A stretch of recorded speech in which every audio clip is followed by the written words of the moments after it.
Hey guys, and welcome along to Sonic Academy with me, Chris. Today I'm joined by a producer from Tel Aviv. Tel Aviv seems to be this real hotbed of really brilliant music at the moment.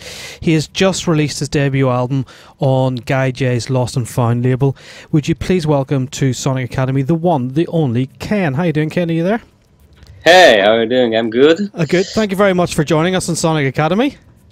Thanks a lot. Thanks for having me. I'm very happy to take a part of your great studio interviews. Thank you very much. Good. Let's dive right in. You have just released an album that I have been listening to for the last week, 2 weeks, and it's so up my street. It's called One Day of Independence, and it's come out on the legendary Lost and Found label. How does it feel to get the album out there and let everybody know and see this body of work? Actually, first of all, it feels like a dream comes true to release on Lost and Found, especially an album. It was like my dream to release a track on Lost and Found. Mm-hmm. So now with full album, I feel very honored to have this chance.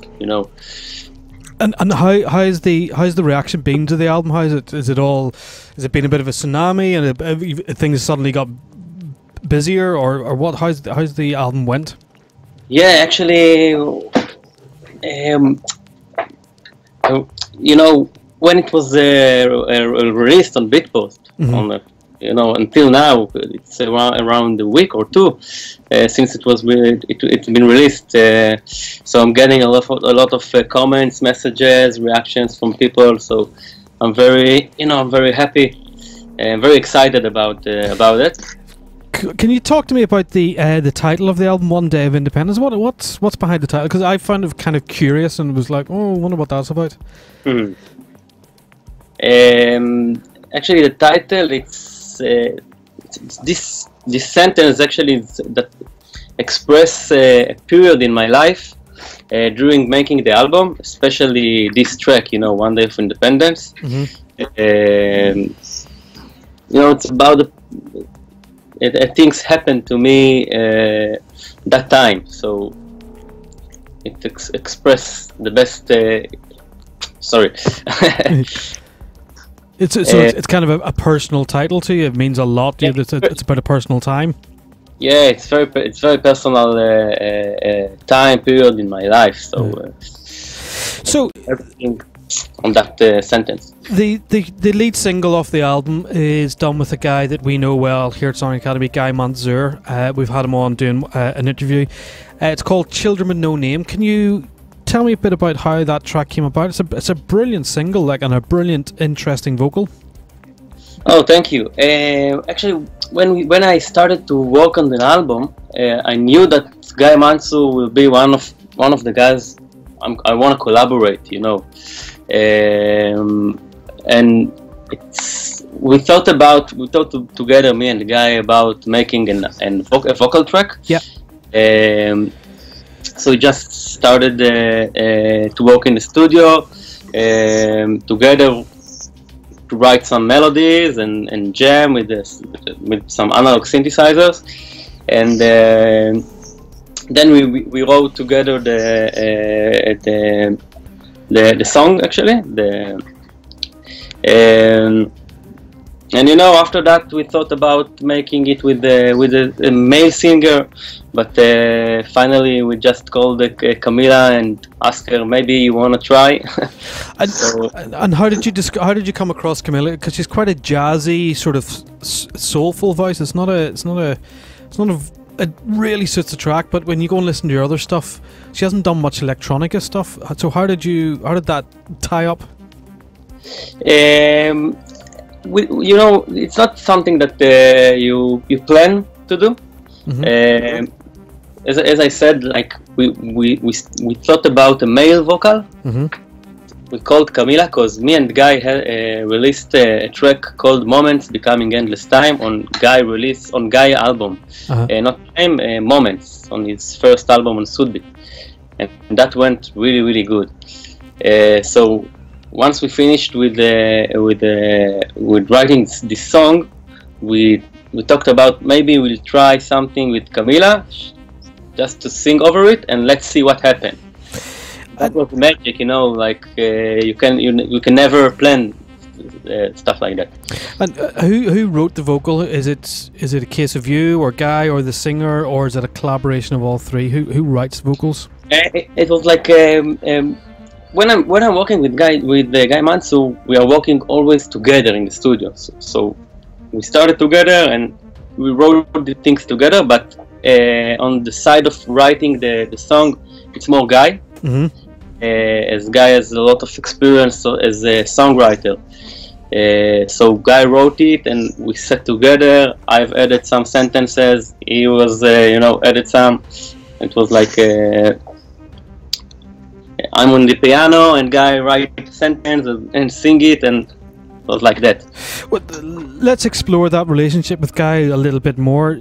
You've worked quite a bit with Guy and with the tracks like Ginger and stuff. So how does it work? Do one of you always start tracks, or does the other start a track, or is it always you do a bit, he does a bit, and do you work in the same DAW? Yeah, as I said, like with Guy Manso, we are usually working together in the studio, in the same studio. Sometimes in my studio, sometimes on Guy's studio. We had a lot of collaborations together. Some of them I started and then we finished together. Some of them he started and then we finished together. We are working the same DAW. I'm working with we are working with the Cubase, so it's easy to to share the files and share the project. Yes. Cool. What's when you're coming to do? You've done lots of sort of EPs and stuff. When you come to do an album, did you change how you approach writing, thinking about an album format and thinking about this has got to continually flow from start to finish? And so are you writing tracks for an intro to the album? Are you writing tracks for the end of the album? Or is it just you're just writing tracks? Is that how did you approach it? I think it's different because actually, yes, when you are working on an album, it's not like to take 10 or 12 tracks, good tracks, and mix them together. It's like a real concept or around it. I think on this album, especially with Lost and Found, Guy J told me, "Khen, do whatever you like, whatever you want, whatever you feel." So I could put on it everything I like, from techno grooves to percussions to some electronic music, ethnic music. So everything I like, I put inside of it, and that's express who I am. You know what I mean? Perfect. There's a bit of a special track on the album called Prism, which is with the legendary Guy J. Tell me a bit about how that track came about and who takes the lead in the studio there. First of all, it's my first collaboration with Guy J, so it's a really dream for me. I also knew that I want to collaborate with Guy J for one of the tracks on the album, and it was like I've started something in the studio, some drums and a little bit of melodies, and Guy was on the phone, Guy J. Yeah. And he told me, "Hey, Khen, what is this?" I told him maybe something for the album, I don't know. So guys told me, "Okay, maybe send me, I will try to do something." A day after, I got back like almost a finished track with his magic, and then I finished it. It was like I started, he continued, and then I finished the track. And so it was quite a simple collaboration. It was literally simple. You started the track, he did a big chunk of work in the middle, and then you just polished it off, and that's Prism. Yeah, exactly. That's incredible. And I finished it, and I have added some synths and some sounds with him on phone. It was really we had a really good connection on this process. Brilliant. And Guy, he's based in Tel Aviv as well, is that right? Guy J, no. Guy lives in Malta. Malta? At the moment. Yeah, he's from Tel Aviv by origin, but he lives in Malta. So okay. he had a chance to to meet in the studio for this project. Right. Okay. I was wondering on Day of Independence. There's an RP bass line. It's like cool trancey sort of thing. What's the synth that makes the RP bass line in it? You mean the one is coming on the breakdown? Yeah, it's like a high sort of. Yeah, that's the one. Yeah. Okay, this is a nice synthesizer, not a new one, called Juno 60. Yeah, yeah, okay. Yeah, so I use it a lot. Classical Roland synth. Yeah. So I'm using a lot the Juno triggered by this drum machine. Okay, that's called Thunder MFB. If you can see. So it sends a clock for the Juno, and the arpeggiator is on time. So it's from there. And so you're not. I suppose one of the questions I was going to ask: are you completely in the box, or do you have lots of outboard gear that synths and effects that you use? Are you very much a bit of in the box and a bit of out the box producer? I'm using both. Lately, I'm using for synths. I'm using more some external synth, some analog synth. I don't have a lot, but I have the Prophet 12 here and the Juno 60. Yeah. The drum machine, Tanzbear, and MFB. And sometimes I'm taking a Moog or a Nordlit from my brother or from friends, so we are sharing, synthesizers. But I'm using a lot the Prophet and the Juno, as well as some some plugins I like. Okay, well then let's get into plugins. And what's the sort of, do you have specific plugins for bassline, for plaids, or is there one plugin that you just is absolutely go to and is in 80% of your tracks? It depends for which kind of sounds. For bass lines, for example, I'm using most of my using is like the Juno 60 or Moog for bass lines. But if I need a plugin to do bass lines, I really like the Retrolog. It's coming from with Cubase. Steinberg plugin called the Retrolog 2. Yeah, I've heard of it. Yeah, it's amazing. For some atmosphere leads, pads, I'm using either the Prophet or inside the box the Pet Shop, also from Steinberg. Pet Shop is really one to go for me. For some pads, atmosphere, and stuff like that. And I mean, these days I'm using these synthesizers the most. I have also Silent and the Diva, and which are also great. Yeah, I mean the Diva certainly would fit in with the rest of the Juno one, the Juno 60 and the Moog. There's one bass line. I think it's on the is it Children with No Name. It's a big sort of noisy bass pad. And I'm just wondering, is it a Moog? Is it a Moog that we're listening to there? No, actually, the main bass line, like the pet bass line, is from the Juno. Right. But the noisy one, that it's like it's the top bass line. Yeah. It's from the Poly Evolver. It's on Guy Mansour's studio. Okay. This is amazing things. Yeah. That's the Dave Smith instrument thing, isn't it? Yeah. Yeah. Dave Smith, Poly Evolver, really strong one. It's bizarre because when I heard it, I was kind of going, "This doesn't sound like a soft synth. This is definitely a Moog or a Jupiter 8." Or you could just tell there's a fatness to it, and the filters are just just sounded different to me. I was kind of that's what I had in my head to ask you. I was kind of going, what? Because I knew it was analog, I knew it was something, and Dave Smith is a pretty special synth. How do you approach, there's some very, how do you word this, very simplistic but instantly hooky melodies you've got in your tracks. There's just something about the way you approach melodies that's really hooky, but then when you listen to them, they're not that complex and they're quite repetitive. How do you approach melody writing? I think it's something that happen, it's not, I'm not planning things much. Usually, I'm trying to find an interesting sound, and then just trying to play something. If the sound is very interesting and exciting me, so the melodies came out. And are you a producer that plays keyboards, or do you program by mouse, or do you like to be tactile? Lately, I'm most using playing the keyboard, and then I quantizing and editing. But most of the melodies lately that coming from I just play them. So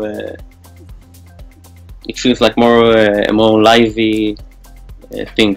Absolutely. You touched on there about talking about groovy and quantizing tracks like Carolina and stuff. I mean, you've got that classic progressive shuffle going on. How do you get groove into your tracks? Do you offset things on the grid, or are you applying just a swing to things? What's the secret ingredient to your track? Actually, no secrets. On Carolina specific, I took many loops that samples, but from samba, Latin stuff, not regular, techno house progressive loops. Yeah. And cut them in some way to fit it to the melody. I played first the melody, okay, and then I cut some percussions over it. If you can, I can try to. Can you hear something? Yep. This is the melody, actually. Yeah, recognize that. And some percussions over it.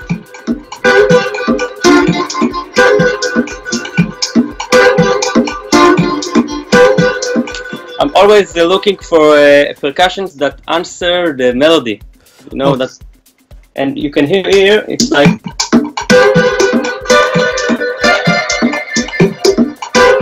The up. Yep. It feels like it's part of the melody, but no, it's many different sounds that complete each other. I'm using it a lot, this technique, with bass lines, with melodies, with many different things. It's something I talked to Sid Inc. I interviewed him a couple of weeks ago, and he was the same as this sort of question and answers. The melody, counter melodies. We've just had a brief glimpse into drums, and I'm always fascinated about drum programming. You're on Cubase. Do you use like a groove agent, or are you putting stuff on the timeline and shuffling things about? Do you use loops? Is it one shots? What's the setup? I'm using both, actually. I'm using sometimes I'm starting with a machine or groove agent or something like that, and programming it like MIDI. And then add some loops. Or sometimes I'm starting with some loops. I'm shuffling, cutting, filtering, doing some many laying on them, and then over it I'm putting some one shots, hi hats, claps, some little snares with a swing. To the secret, it's not a secret, but it's to make it sounds live as possible. Right. It's not live, it's still, fall to the floor most of the time, but some little shuffling things that makes the groove not boring, more interesting. So when you're saying make it sound live, you're slightly moving snares off the grid or before the grid, just excuse me, and claps, and just trying to change things up, just to give it a looseness and a sort of a feel. Is that right? For this in this case, swing 25% or 50%. It depends. Sometimes I'm putting only a little snare on swing, just to give that, little shuffles. Yeah. On it. It depends on the track. There are tracks that are really straight, and some tracks are really like more swingy. It depends on the music. Perfect. So the concept. You're sitting down the studio, and you've got a blank Cubase project. What comes first? Is it drums or melody or effects or sound design, or what's the first thing you approach? You started really nice. That Cubase is really blank page. When you started, it's like nothing. Yeah. And so sometimes I'm starting with the melodies. Yeah. There's a track like in the album called Authentica.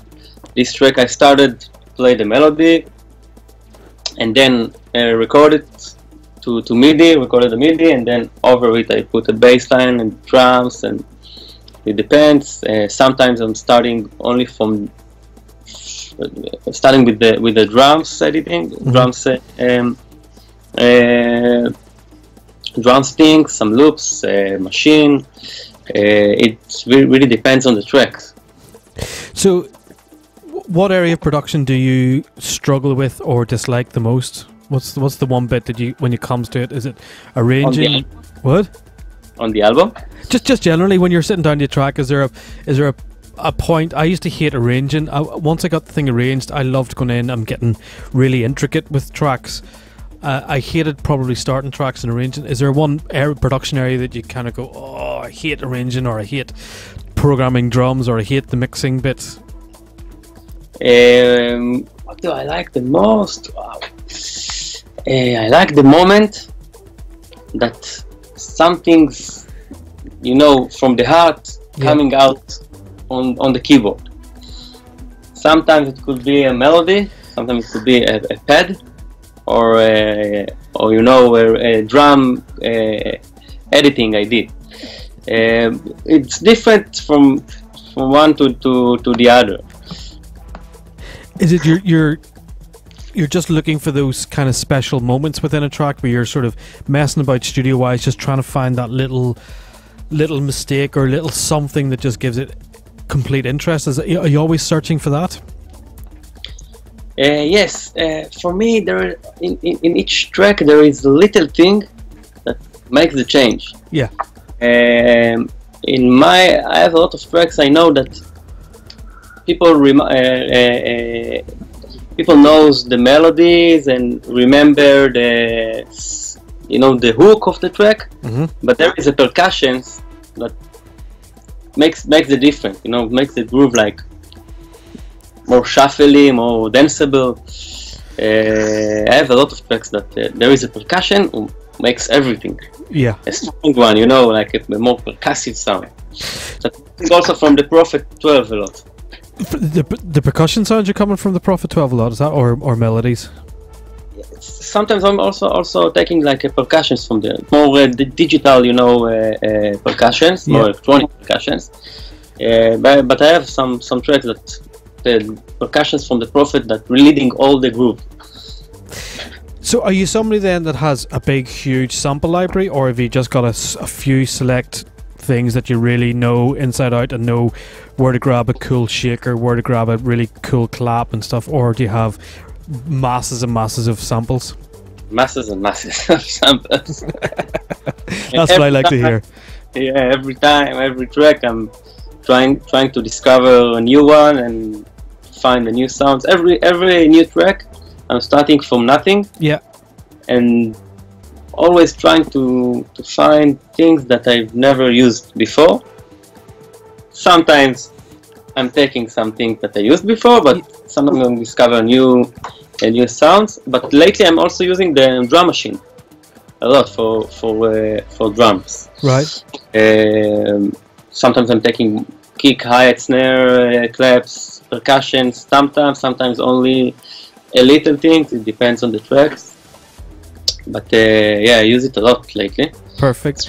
And nice to touch the buttons, I think there's this big movement from a lot of producers to get up and move around the studio and touch things, and it becomes more of a performance. Then it becomes something different rather than just on a mouse staring at a screen, which can be very sterile and very boring. Tell me what is going on in Tel Aviv at the moment. Why is there so much good music coming out of Tel Aviv?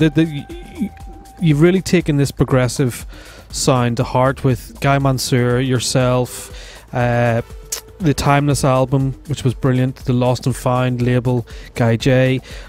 What is it about Tel Aviv at the moment that's producing such great music? I think it's not only at the moment. It's something that happened, from a lot of years ago. Yeah. Tel Aviv, it's a long story. The scene in Tel Aviv was very strong at the 90s. Yeah. So many of them grew up on the 90s, like Chikola, Sahar Z, Guy Mansur, all those guys. Yeah. My big brother was also a big name DJ in Tel Aviv back at the days. Yeah. So I grew up on his vinyls and his music. I think it's something that happens here for many years. So yeah, the progressive now is very strong. I think our group, the Lost and Found crew, let's call it like this. We are getting stronger and stronger at the moment. A lot because we are very, very good friends, and helps each other in the studio or not only with the music, and you can feel it in the music. You know what I mean? It's like something's above that. No, definitely you can tell there seems to be this. I love the fact that there's this collaborative effect going on with you guys. That I imagine you just popping in and out of each other's studios, being inspired and pushing each other, because you'll hear a Guy Mansur track and go, "That's amazing! Now I have to go back to the studio and do better." And he hears your album and going, "Oh my God, that's amazing! I have to go back and do better." And that just, you can tell at the moment there's just a real hotbed of production talent in Tel Aviv at the moment, and it's really exciting to hear. And it's the one of the beauties of Beatport changing their categories is there's a progressive chart you can actually listen to now and get all the really good stuff. It's not that main stage American stuff. So when you're producing, do you let other producers in the area hear stuff? Are you very open, or are you kind of secretive? How do you find that? I cannot tell you that I'm secret, because they will know that. No, actually with the guys we are sharing some demos, and it's very helped. Like most of my music I'm sending like 4 minutes from demo to Chicola. Listen to it, let me know what do you think, or the opposite with Mansur, Jay, Sar, Roy Rosenfeld, Eli Nissan. We have a lot of friends. Yeah, brilliant. That sounds cool. It really helps. And I'm going to put you on a desert island. You've got a computer and you've got Cubase, but you're allowed one synth. What synth do you take? Either can be a plug-in or hardware. You mean generally hardware or plug-in? You're allowed one synth or one plug-in. That's it. One synth, one plug-in. One plug-in. It's at the moment, because it's changing. At the moment, Pet Shop is plug-in. Right. Pet Shop Pro, and as synth, I will never give up my Juno 60. Juno 60, take a Juno 60.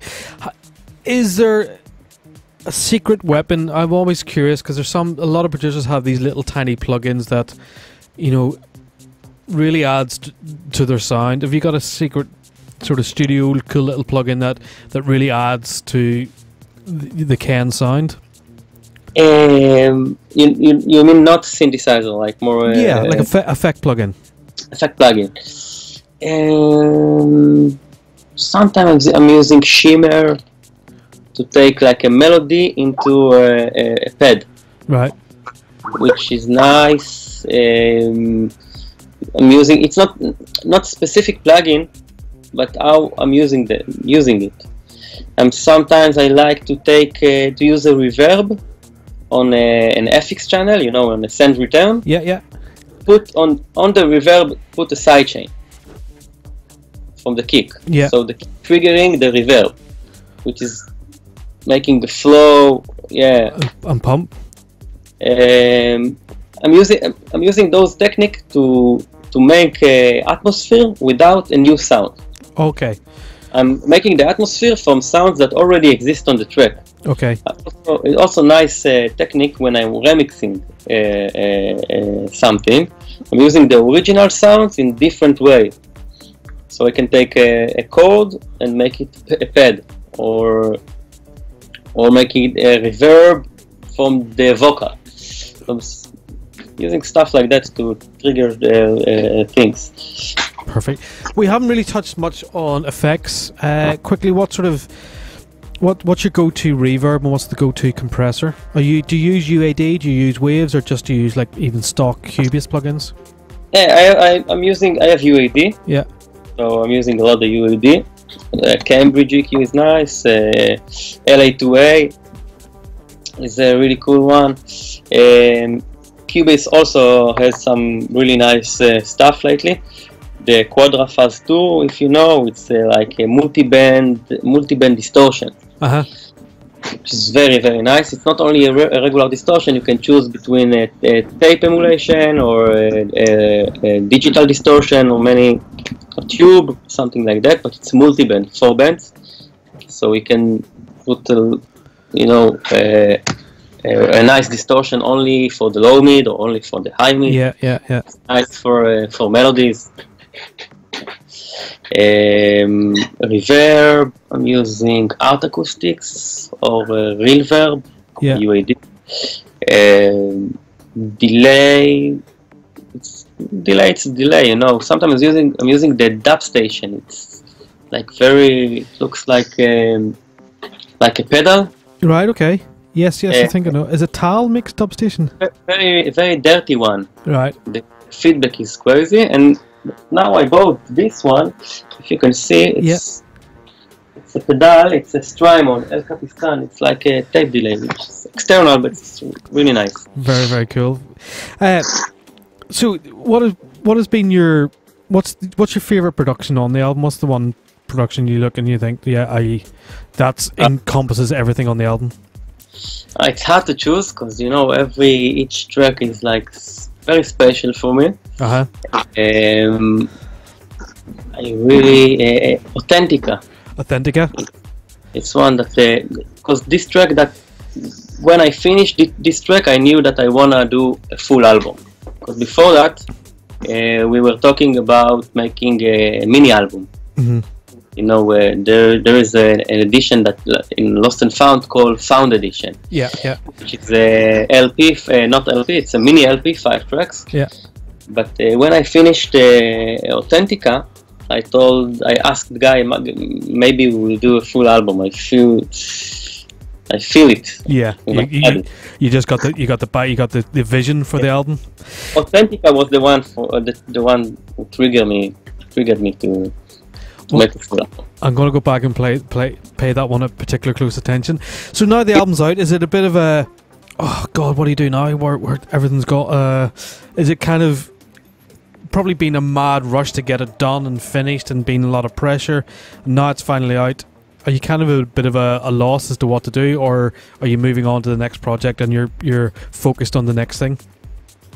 You mean now? Yeah, right now. Okay. When the album came out, all this process is really, it's really hard process. Very enjoyed, but I was need some break from the studio. But now I'm getting back, making some more new original stuff. I was working on it like 1 year. The album. All I did in the studio 2016 or even before was for the album. I had some releases in between, but they were already done. I put all my energy on it, so now I'm a bit need to relax. Take a breather, catch your breath. And looking for some new inspiration, for new things. But now I started some new stuff in the studio for the next year. Okay, so what's the plan for the rest of 2016 and next year? Is it expand the DJing, get out on the road more, tour the album, or what would be the plan? I'm starting the tour album next week in Argentina. I have 4 shows. Also plan some gigs in Europe, in Amsterdam, France, then Asia, Sri Lanka, India. So I'm starting to the tour album, but in between I'm in the studio. So still plenty more tracks, a bit of DJing, and just taking a breather after you getting the album out. Ken, it has been an absolute pleasure to talk to you. It is a stunning album. Guys, if you go to Spotify and look for Ken, spelled Khen, you're on the lower third, your Twitter account and all's coming up. I implore you to go and have a listen. It's on Guy J's Lost and Found label, so that is the sort of stamp of approval, and you know it's going to be a brilliant piece of work. So Ken, thank you very much for joining us on Sonic Academy today. Thanks a lot.